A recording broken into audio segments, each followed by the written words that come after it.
Hello అండి, welcome back to my channel flavoured food. ఈ వీడియోలో సొరపిట్టు ఎలా చేయాలో చూద్దామండి. వేడి అన్నంలో ఈ సొరపిట్టు వేసుకుని తింటే చాలా బాగుంటుంది. షార్క్ ఫిష్తో చేసే ఈ డిష్ ఒకసారి నేను చెప్పిన ప్రాసెస్ ఫాలో అయ్యి చేసి చూడండి, చాలా బాగా వస్తుంది. ఇది ప్రిపేర్ చేసుకోవడానికి మనకి ఎక్కువ టైం కూడా పట్టదండి. చాలా ఈజీగా చాలా ఫాస్ట్గా అయిపోతుంది. ఇంకా మనం క్విక్గా రెసిపీలోకి వెళ్ళిపోదాం. ఈ రెసిపీ కోసం నేను ఇక్కడ 2 సొర చేపలను తీసుకున్నానండి. వీటిని ఇలా పీసెస్గా కట్ చేసుకొని కడుక్కొని పెట్టుకోవాలి. ఈ పీసెస్ని మనం ఇప్పుడు బాయిల్ చేసుకోవాలండి. బాయిలింగ్లోనే ఫిష్ అంతా కూడా కంప్లీట్గా కుక్ అయిపోవాలి. దానికి కూడా మనకి ఎక్కువ టైం పట్టదండి. ఒక 15 మినిట్స్లో ఫిష్ అంతా కూడా కంప్లీట్గా ఉడికిపోతుంది. ఇప్పుడు ఇందులో ముక్కలు మునిగే వరకు వాటర్ పోసుకొని స్టవ్ మీద పెట్టుకుందాం.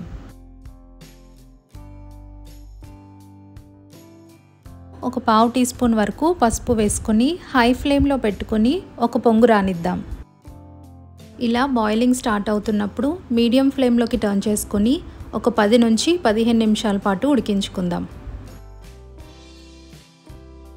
ఒక 15 నిమిషాల పాటు ఉడికిన తర్వాత ఇలా స్కిన్ కూడా సెపరేట్ అవుతుందండి. ఇప్పుడు మనం స్టవ్ ఆఫ్ చేసుకొని ఈ వేడి నీళ్ళన్నీ కూడా డ్రైన్ చేసుకొని ఇందులో చల్లనీళ్ళు పోసుకుందాం.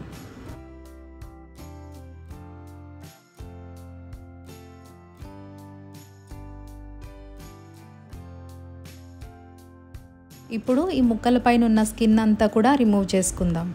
జస్ట్ ఇలా ఫింగర్స్తో అంటూ ఉంటే స్కిన్ అంతా కూడా ఈజీగా వచ్చేస్తుందండి. కొంచెం కూడా వదలకుండా స్కిన్ అంతా కంప్లీట్గా వచ్చేలాగా రిమూవ్ చేసుకోండి.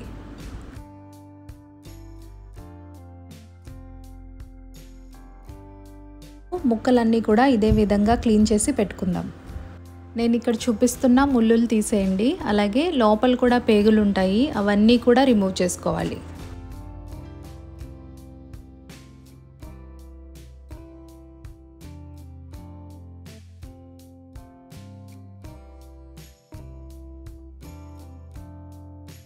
పీసెస్ అన్నీ ఇలా క్లీన్ చేసుకున్న తర్వాత మళ్ళీ ఒకసారి ఫ్రెష్ వాటర్ తీసుకుని ఒక్కొక్క పీస్ ఇందులో డిప్ చేసుకుంటూ వాటర్ లేకుండా గట్టిగా పిండుకొని పక్కన పెట్టుకుందాం. ఇప్పుడు ఈ ముక్కలన్నిటినీ మ్యాష్ చేసుకోవాలండి. జస్ట్ లైట్ హ్యాండ్తోనే ఇలా మ్యాష్ చేసుకుంటే సరిపోతుంది.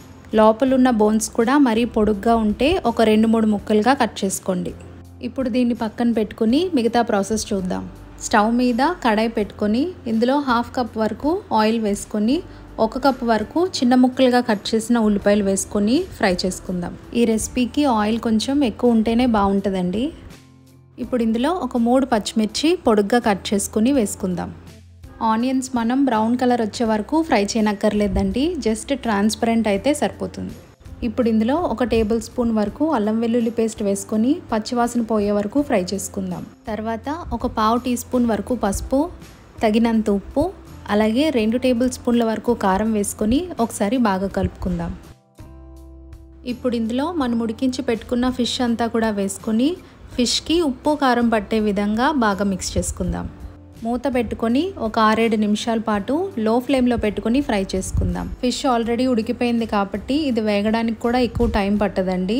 సో మధ్య మధ్యలో మూత తీసి చెక్ చేసుకుని కలుపుకుంటూ ఫ్రై చేసుకోండి, లేకపోతే కిందంతా కూడా మాడిపోతుంది. ఇలా అడుగునంటిందంతా కూడా స్క్రేప్ చేసుకుంటూ కలుపుకోండి. ఇప్పుడు ఇందులో 1/2 టీ స్పూన్ వరకు గరం మసాలా పౌడర్ వేసుకుని బాగా మిక్స్ చేసుకుందాం. ఫైనల్గా 2 రెమ్మల వరకు కరివేపాకు, చిన్నగా కట్ చేసుకున్న కొత్తిమీర వేసుకొని ఒకసారి మిక్స్ చేసి దించేసుకుందాం. అంతేనండి, టేస్టీ అండ్ హెల్దీ సొరపిట్టు రెడీ అయిపోయింది. నేను చెప్పిన ప్రాసెస్లో ఒకసారి ట్రై చేసి చూడండి, మీకు డెఫినెట్గా నచ్చుతుంది. ట్రై చేసి ఎలా వచ్చిందో నాతో షేర్ చేసుకోండి. ఇంకా మరిన్ని సింపుల్ అండ్ టేస్టీ రెసిపీస్ కోసం ఫ్లేవర్డ్ ఫుడ్ ఛానల్ని సబ్స్క్రైబ్ చేసుకోండి.